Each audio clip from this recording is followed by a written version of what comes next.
기도합니다. 주님의 이름으로 사랑합니다. 우리 가정의 달을 맞아서 오늘도 우리 가정에 관한 말씀, 특별히 행복한 가정을 만들기라는 제목으로 함께 은혜를 나누겠습니다. 요즘에 젊은이들이 결혼을 또 가정을 이루기 위해서 준비하는 여러 가지 일들의 분명한 목적은 어떻게 하면 행복한 가정을 이룰까? 어떻게 그런 가정을 함께 만들어 갈까? 아마 이것이 가장 큰 목적이 될 것입니다. 혼자가 아닌 둘이서 가정을 이루고 또 그냥 일반적인 가정보다 어떻게 하면 더 행복한 가정을 만들 수 있을까? 그래서 결혼을 하게 되죠. 그러나 그것은 이제 시작에 불과하고 결혼하면 가정생활을 하면 할수록 우리가 더 행복해야 되겠다. 더 행복한 가정을 만들어야 되겠다. 이런 행복에 관한 여러 가지 일들을 더 생각하고 또 기도도 하고 몸부림칠 것입니다. 그래서 어떻게 살아가는 것이 행복을 만들까? 어떻게 살아가는 것이 행복한 가정을 만드는 것일까? 여러 가지 그런 고민들을 가지고 또 우리 신앙인들은 기도도 하고 또 그래서 그런 가정을 세워가기를 또 원할 것입니다. 어떤 것은 다 마찬가지죠. 가정도 하늘에서 어느 날 행복한 가정이라고 뚝 떨어지는 가정은 하나도 없습니다. 행복이든 불행이든 스스로 만들어가는 거고 본인들이 어떻게 살아가느냐에 따라서 행복을 느끼기도 하고 불행을 느끼기도 할 것입니다. 부모와 부부가 자식과 또 형제라는 이름으로 가정이 이루어져 가는데 그 가정의 행복이 서로에게 서로 자신에게 또 가족들에게 그 존재만으로 또 행복의 조건이 되기도 하지만 안타깝지만 가정이라고 해서 늘 행복만 있는 것은 아니죠.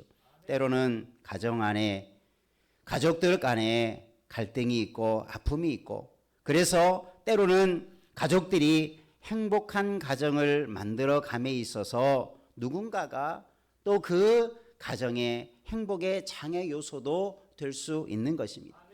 그러게 우리는 가정을 행복하게 또 하나님의 말씀하신 대로 세워가는 그 가정이 행복한 가정의 모습이 성경에 어떻게 말씀해 주고 있는가?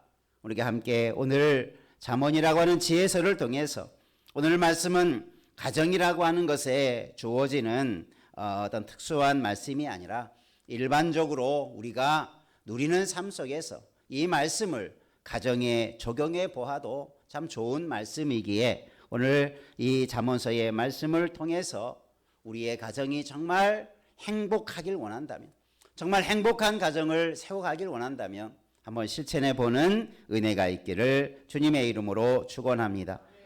앞에도 말했지만 가정은 자동적으로 행복이 있는 것도 아니고 자동적으로 생겨나는 것이 아니라 뭔가 그런 가정을 이루기 위해서 뭔가의 우리의 노력과 또 실천이 요구되고 있는 것입니다.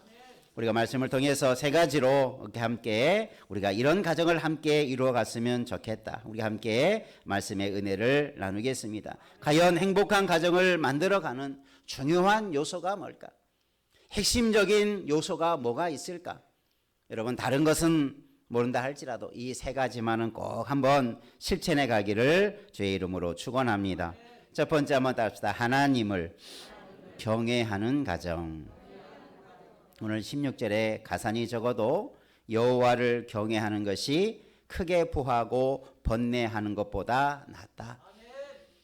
가산이라는 것은 재산이나 어떤 소유를 말하죠. 자기 집에 많은 것들이 있어도 여호와를 경외하는 것이 크고 부하고 번뇌하는 것보다 낫다. 가산이 적어도 우리 안에 가난해도 여호와를 경외하는 것이 너무나 중요하다. 여러분 가정 안에 이런 은혜를 날마다 고백할 수 있는 은혜가 있기를 바랍니다. 이 말은 가난이 우리의 뭔가 세상적인 부족함이 우리의 행복을 깨는 요소가 될 수 없다라는 거죠. 또 그것이 많다고 그것이 우리의 가정의 행복을 채워주는 요소가 될 수 없다라는 거죠. 그런데 많은 사람들은 그런 이야기를 들으면 긍정하면서도 그래도 뭔가 많이 있었으면 좋겠다. 뭔가 많은 것을 소유하고 그래서 그것을 얻으려고 또 많은 것을 또 옳은 것을 포기하며 살아가는 경우가 많이 있지요. 그런 사람들을 지혜롭지 못하다 이렇게 지혜서는 말하고 있어요. 오늘 잠언서의 내용들을 다 살펴보면 우리가 잠언의 이야기를 살펴보면 무엇이 더 중요하고 무엇이 더 값진 것인가를 우리에게 잘 알려주지요. 그래서 그 중요하고 가치 있는 것을 붙잡는 인생은 지혜로운 인생이 되는 거고 그런 가정은 지혜롭고 행복한 인생을 누리게 될 줄로 믿습니다. 그리고 말씀하는 것들 우리가 실천한 것들이 정말 어렵고 힘들고 아무나 할 수 없는 것들이 아니라 누구나도 쉽게 할 수 있는 누구나도 따라 할 수 있는 누구나도 쉽게 이룰 수 있는 너무나 분명한 실천의 요소들을 가르쳐 주고 있다는 거지. 여러분 첫 번째가 하나님을 경외하는 것. 여러분 이 지혜를 가지고 우리의 심령과 가정을 바르게 세워가기를 주님의 이름으로 축원합니다. 큐렌이라고 하는 학자가 가정을 연구하면서 어떤 가정이 건강한가 그래서 500명의 사람들에게 물어봤습니다. 이 500명이 누구였냐면 목사님이라든지 또 사이의 교수라든지 또 사람을 치유하는 의사라든지 또 사람을 케어하는 간호사라든지 사람과 관계되어지는 또 가정과 관계되어지는 전문적인 사람들을 특별히 500명을 대상으로 설문조사를 했다고 그래요. 그래서 어떤 사람들이 행복을 느끼느냐 어떤 사람의 가정에서 행복감을 많이 누리느냐 이런 것들을 조사해 봤다고 그래요. 그러니까 10가지로 이렇게 대략 조사해 봤는데 그 내용이 우리가 늘 잘 아는 다 내용들입니다. 그러니까 여러분 행복한 가정에는 특별한 비결이 있을 거라 생각하지 마십시오. 작은 것이지만 그것을 얼마나 잘 실천하느냐 실천하지 못하느냐 거기에 따라 달려 있다는 거죠. 예를 들면 그 여러 가지 내용이 있지만 간단한 것을 한번 살펴보면 우리가 잘 아는 것처럼 행복한 가정에는 진솔한 대화가 있는 가정이다. 또 행복한 가정 속에는 서로를 인정해주고 지지해주는 그런 분위기가 형성된 가정이다. 또 함께 즐거운 시간을 보내고 함께 가족들과 함께하는 시간을 보낼 수 있는 것 그게 행복함을 느끼는 가정의 모습이다. 또 때로는 윤리와 도덕과 같은 마땅히 행해야 할 것들을 잘 가르쳐주고 또 그런 삶을 함께 실천하는 가정이 행복한 가정이다. 그리고 서로의 긴밀한 유대감을 가지고 또 서로의 개성을 인정해주고 때로는 어떤 봉사의 또 섬김의 일들을 함께 감당하는 그런 모습들 속에서 행복을 느끼더라. 그러면서 가장 중요한 것을 말하고 있는데 가장 이런 행복의 요소 중에서 첫 번째로 가장 많이 언급되었던 것이 뭐냐면 한번 따라합시다. 신앙적 신념. 신앙적 신념을 가지고 있는 가정일수록 그 행복감이 가장 많이 느꼈다는 거예요. 그러니까 이 말은 뭡니까? 신앙의 힘, 믿음의 힘이라고 하는 것이 그 가정을 행복하게 만드는 가장 중요하고 큰 요소로 작용하고 있더라라는 것입니다. 여러분의 가정이 우리가 주님을 믿는 믿음의 가정으로 서가기를 바랍니다. 그게 여러분의 가정을 행복하게 세울 수 있는 가장 중요한 요소가 되는 거예요. 왜 그런지 여러분 이유를 아시잖아요. 왜 그렇습니까? 가정은 아버지나 어머니가 세우는 게 아니고 가정의 주인은 누구십니까? 하나님이십니다.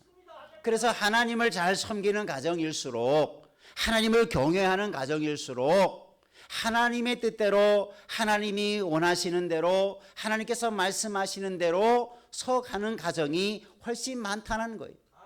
그러니 그 가정이 건강하게 서가고 그 가정이 행복하게 서갈 수 있는 거죠.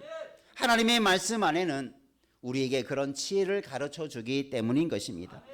하나님을 경외하는 것 여러분 잠언서에서도 잘 강조하는 것이 뭡니까? 하나님을 경외하는 것이 지혜의 근본이에요. 하나님을 잘 경외할 때 우리는 지혜를 얻어요. 하나님을 경외할 때 우리 가정에 있어야 할 지혜로운 것들을 깨닫게 돼요. 그래서 하나님을 경외하면 지혜롭게 가정의 일들을 해나가고 풀어가고 만들어갈 수 있는 거죠. 여러분 가정을 행복한 가정이 되지 않기를 원하는 사람이 어디에 있겠습니까? 누구나 다 행복한 가정을 꿈꾸는데 이 중요한 원리를 결코 놓치지 않기를 바랍니다. 한번 옆에 분하고 다닙시다. 하나님을 경외하는 가정으로 세워 가십시다. 여러분의 가정의 가장 최우선의 가정의 목표를 정한다면 우리 가정은 다른 것 없어도 된다. 하나님만 잘 섬기는 가정만 되자. 여러분 이것을 한번 실천해 가기를 바랍니다. 그것을 위해서 여러분의 온 인생을 한번 들여보시기를 바랍니다. 그럴 때 우리 가정이 어떻게 될까? 여러분 명확하게 너무나 분명하게 우리에게 아름다운 가정이라고 하는 열매가 맺게 되어질 줄로 믿습니다. 하나님께서 우리에게 하나님을 경외하는 자에게 지혜도 주시고 하나님을 경외하는 자들에게 우리에게 여러 가지 행복한 요소들을 다 줄 수 있는 분이 하나님이기 때문에 그래요. 재물이 내게 행복을 준다고 생각하는 사람은 재물을 의지할 것입니다. 사람이 나에게 뭔가를 줄 수 있다고 하는 사람은 아마 사람을 의존할 것입니다.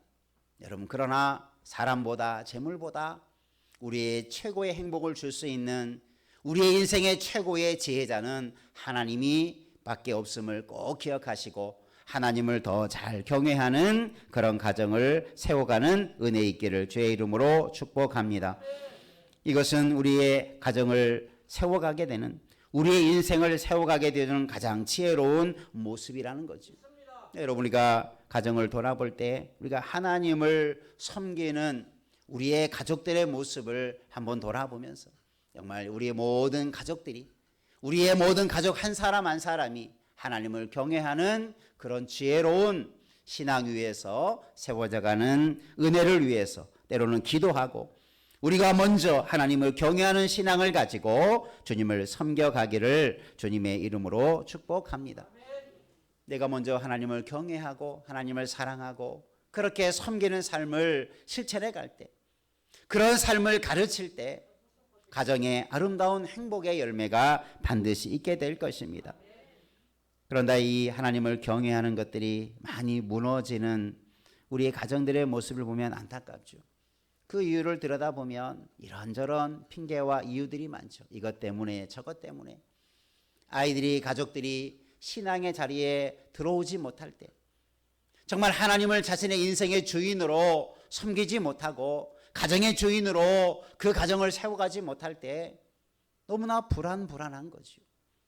여러분 세상의 일들은 그러하지 않습니까? 언제 어떻게 무슨 일이 일어날지 우리는 아무도 예측할 수 없어요. 오늘 잘 됐다가도 내일 망하는 일이 있고 오늘 건강하다가도 하루아침에 목숨을 잃는 일이 있고 오늘 뭔가 잘 되다가도 큰 실패를 경험하는 것이 세상의 일들이에요. 그래서 우리는 늘 불안 속에 살아가는 사람들이 너무나 많죠. 그런 것 때문에 늘 우리가 염려라고 하는 것이 내일 일을 염려하는 것들이 늘 사람의 마음을 그렇게 휩싸여서 늘 염려와 근심 속에 살아가는 것이 세상의 일들이지 않습니까? 여러분도 내일 일을 생각하면 가정의 내일 일을 생각하면 혹시 불안하고 염려되는 일이 많습니까? 여러분 하나님께 맡기시길 바랍니다. 하나님을 경외하는 그 신앙으로 더 무장되면 하나님 우리에게 평안함을 주실 것입니다. 가정의 미래를 염려하지 않아도 될 만큼 우리는 안정된 그런 우리의 심령과 가정을 세워가게 될 줄로 믿습니다. 그런 가정 안에 들어오면 그정 안에서 살면 아이들도 평안해요. 불안함이 없어요. 뭔가 세상이 요동해도 그런 신앙의 가정 안에 들어온 아이들은 참된 안식을 행복의 보금자리라고 하는 그런 가정의 아름다움을 가정 안에서 느낄 것입니다.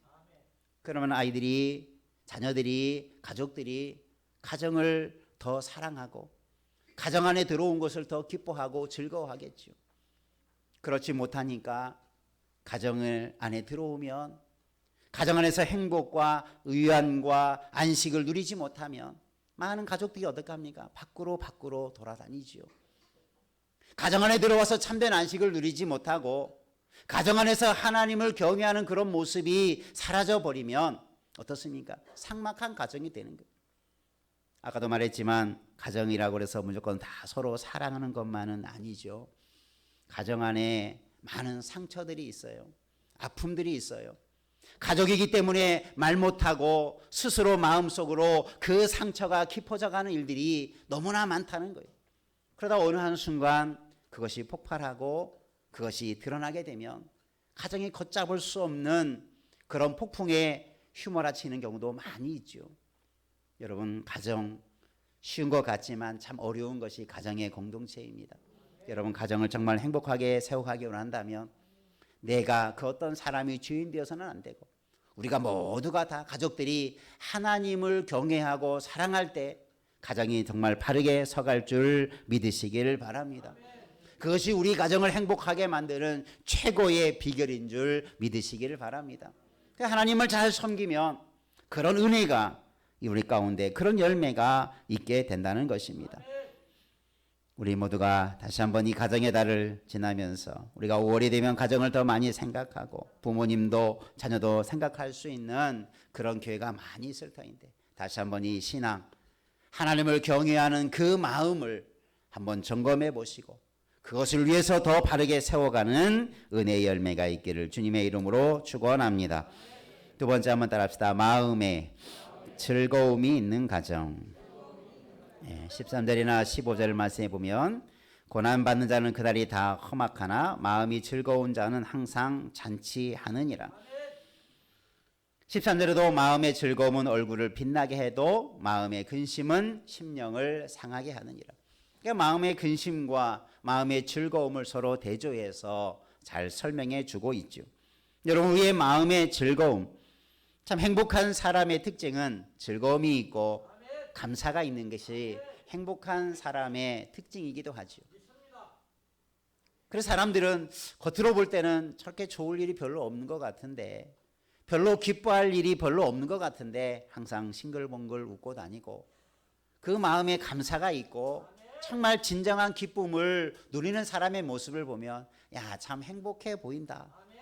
아마 그런 마음을 누구나 다 가질 수 있을 것입니다. 우리가 다 즐겁게 살기를 원하지만 행복하게 살기를 원하지만 살다 보면 내 얼굴이 일그러져 있고 내 마음의 기쁨을 상실한 채로 살아가고 뭔가 쫓기듯 살아가고 뭔가 중요한 것을 놓친 채 그저 바쁘게 살아가는 우리 현대 사회의 모습을 우리의 모습 속에서 종종 발견하지 않습니까? 왜 그럴까? 무엇이 우리의 즐거움을 빼앗아가고 우리의 기쁨을 빼앗아갈까?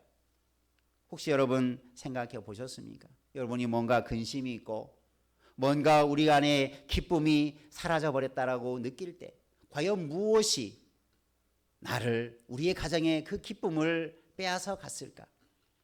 그게 대단하고 어떤 큰 일이 아니라 작은 것에서부터 우리는 기쁨을 찾을 수도 있고 근심이 될 수도 있다는 것을 다시 한번 기억하시기를 바랍니다. 오늘 그래서 우리 안에 기쁨을 빼앗는 것이 무엇일까? 무엇이 우리를 더 기쁘게 하는가? 우리가 이것을 생각해 보면 우리가 행복을 되찾기를 원한다면 기쁨을 찾아가시기를 바랍니다. 그곳에 행복이 깃들 것입니다. 반대로 말하면 이 기쁨을 빼앗는 것을 제하여 버리기를 바랍니다. 그럴 때 우리 안에 행복한 가정도 이루어가게 될 줄로 믿습니다. 마음이 즐거우면 항상 잔치한다. 우리의 마음이 즐거우면 항상 잔치자리와 같이 기쁨과 풍요로움과 넘치는 사랑이 가득한 것이 잔치자리이듯이 오늘 우리가 그런 마음, 그런 심령으로 서가는 우리와 가정 되기를 주의 이름으로 축원합니다. 시편 기자가 시편 16편에서 이렇게 고백합니다. 한번 우리도 따라합시다. 내가 여호와를 항상 내 앞에 모심이여 그가 내 우편에 계심으로 내가 요동치 아니하리로다. 이러므로 내 마음이 기쁘고 내 영광도 즐거워하며 내 육체도 안전에 거하리니. 여러분, 하나님을 항상 내 앞에 모신다. 앞에서 하나님을 경외하는 것과도 같은 말이죠. 하나님을 내 앞에 모신다는 것은 내가 하나님을 섬긴다, 내가 하나님을 바라보고 살아간다, 그런 의미죠. 여러분이 여러분의 가정이 하나님을 앞에 모시고 살아가기를 바랍니다. 그곳에 기쁨이 있고, 그곳에 즐거움이 있고, 그곳에 영광이 있고 안전이 거하게 된다. 이게 지혜자를 통해서 또 시편 기자를 통해서 우리에게 주어지는 지혜로운 삶입니다. 반대로 말하면 왜 우리 안에 기쁨을 상실합니까? 우리 안에 진실한 즐거움이 왜 상실되어져 갑니까? 하나님을 바라보지 않고 세상을 바라보고 세상 것 의지하니까 그것이 내 가정을 나를 지켜줄 것 같았는데 그것이 즐거움을 빼앗아 가요. 그것이 근심이 더 쌓여져 가요. 걱정이 더 쌓여져 가요. 그러기에 오늘 우리는 하나님을 내 앞에 모시고 살아가는 신실한 자 되기를 주의 이름으로 축원합니다. 여러분 잘 아는 하박국 선지자도 그러지 않습니까? 무화과나무가 무성치 못하고 포도나무에 열매가 없고 감나무나무에 소출이 없고 밭에 식물이 없고 우리의 양이 없고 요양간에 소가 없을지라도 우리의 삶이 막막하고 우리의 삶이 절망정에 빠져가는 듯한 세상에서 아무것도 얻을 수 없는 그 절박한 상황 속에서 이 하박국 선지자는 뭐라고 말합니까? 그러나 나는 여호와를 인하여 어떻게 한다? 즐거워한다. 이런 믿음의 가정을 이루어가기를 바랍니다. 아무것도 없어도 즐거워할 수 있는 가정을 이루어가기를 바랍니다. 그러나 우리 많은 가정이 조그만 것 하나 없다고 불평하고 원망하고 조그만 것 뭐 이루지 못했다고 내게 주지 못했다고 내게 그렇게 하지 못했다라고 가족들을 향해서 원망하고 미워하고 그런 작은 것 때문에 갈등이 생기고 그래서 가정이 위태위태하는 일들이 얼마나 많습니까? 여러분 우리의 가정이 다 행복하기를 바라겠지만 우리가 어떤 조사를 해보면 우리 가정은 행복한 가정입니다라고 만족하게 그렇게 응답하는 비율이 상당히 적다고 해요. 우리 개인적인 행복도나 만족도가 적은 만큼 우리의 가정에 대한 만족도나 행복도가 그리 높지 않다라고 하는 것이 우리 가정사역을 연구하는 자들의 더 동일한 그런 결과의 보고들을 봅니다. 왜 그럴까? 믿음의 가정도 왜 행복하지 못하다라고 스스로 생각할까? 왜 우리의 가정은 다른 가정과 비교해 보면서 불행하다고 느끼는 일이 많을까? 여러분, 우리 모든 가정들을 정말 행복한 가정을 이루어갈 수 있도록 힘써 가시기를 주의 이름으로 축원합니다. 그래서 우리의 즐거움이 회복되는 것, 우리 안에 정말 예수님으로 말미암아 하나님으로 말미암아 내 안에 아무것이 없어도 주님 한 분만으로 이 하박국의 고백처럼 나의 구원의 하나님을 인하여 나는 기뻐하겠다라는 그 감격과 그 기쁨이 회복되는 은혜가 우리 가운데 넘쳐나기를 주의 이름으로 축원합니다. 그것이 우리의 가정 안에서 즐거움이 회복되는 거죠. 그 즐거움의 일들은 세상 것이 잘 돼서가 아니라 하나님을 잘 섬김으로 하나님을 잘 우리가 바라봄으로 이런 가정이 이루어가게 될 줄로 믿습니다. 이런 가정을 만드는 것, 여러분 앞에도 말했지만 그런 것들은 결코 어렵고 힘든 것 아니에요. 내가 조금 더 믿음 가지고 살아가면 결단하면 이런 열매가 반드시 우리 안에도 있게 될 줄로 믿습니다. 가정 안에 왜 그 아름다운 가정, 행복한 가정 안에 왜 갈등이 있고 서로 상처가 있고 서로 행복의 장애물들이 되어지는 그런 일들이 있다면 얼마나 불행한 일입니까? 우리 믿음의 가정 안에 나는 행복하지 못하다라는 마음이 들 정도로 가정이 위기라고 하면 얼마나 우리가 바른 삶을 살지 못했습니까? 이유를 막론하고 누구의 책임을 막론하고 여러분 우리 모든 가정들이 주님 안에서 이처럼 즐거움이 회복되어져 가는 구원의 은혜가 넘쳐나는 가정을 세워가기를 주의 이름으로 축원합니다. 세 번째 한번 따라합시다. 서로 사랑하는 가정. 17절 말씀에 보면 그죠? 채소를 먹으며 서로 사랑하는 것이 살진 소를 먹으며 서로 미워하는 것보다 낫다. 가정에서 먹고 마시고 그래서 그것이 행복이 아니라 그죠? 서로 사랑하는 것. 서로 아무리 좋은 고기를 먹으며 서로 미워하는 것보다 채소를 먹어도 그 작은 것을 먹어도 그것이 값비싼 것을 먹지 못해도 서로 사랑하면 그것이 낫다. 그것이 더 좋은 것이다. 그렇게 말씀해 주고 있습니다. 여러분, 오늘 우리의 가정의 행복은 작은 것들로부터 시작이 되는 거예요. 그곳에서 우리가 얼마나 서로 사랑하느냐, 얼마나 서로 사랑하며 섬겨주느냐, 사소한 일고 작은 것, 작은 행동 때문에 아파하고 고통하는 것. 이런 가정의 사역에 대해서 이렇게 공부하거나 문헌을 읽어보면 그런 일들이 많아요.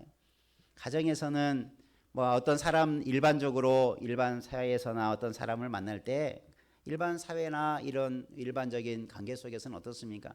내가 싫어하는 사람은 안 만나면 돼요.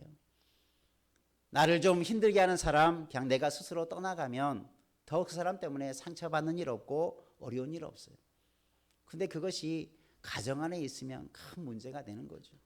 떠나고 싶어도 떠날 수 없고 매일매일 만나고 함께 살 부딪히며 살아가는 일들이 하루 이틀 1년, 2년, 10년, 20년 계속 되어질 때 그 갈등의 문제가 해결되지 않으면 그 불편함이 해결되지 않으면 그 사람의 삶이 어떻게 되겠습니까? 지쳐가는 거죠. 힘들어가는 거죠. 계속 상처를 낳게 되고 삶이 골마지는 거지요. 그래서 가정의 문제가 위기가 어느 한순간 다가오게 되는 것입니다. 그러니까 여러분 가정은 처음에는 그런 어려움이 잘 드러나지 않아요. 가족이니까 처음에는 덮어주기도 하고 처음에는 이해하기도 하지요. 그러나 그런 일들이 계속 되어지면 어떻게 됩니까? 점점 마음이 상처가 쌓여져 가죠. 마음이 닫혀져 가죠. 대화가 끊겨 가죠. 그러다 보면 서로의 삶에 대한 불평이 생기죠. 원망이 생기죠. 그러다 보면 점점 가정이 깨어져 가는 그런 과정을 겪게 된다는 것입니다. 여러분 우리 믿음의 가정을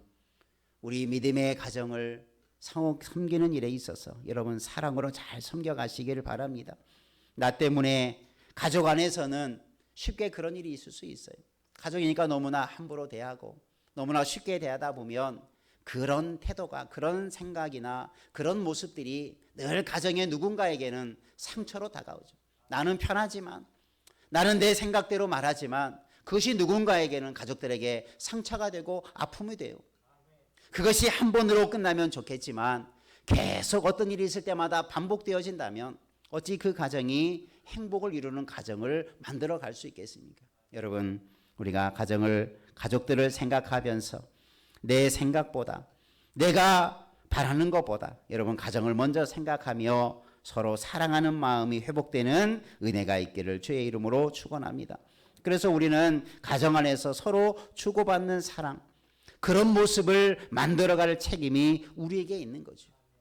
앞에서도 아까 우리가 500명에게 행복한 가정에 대해서 말할 때 가정이 서로 인정해주고 지지해주고 또 함께 즐거운 시간을 갖는다.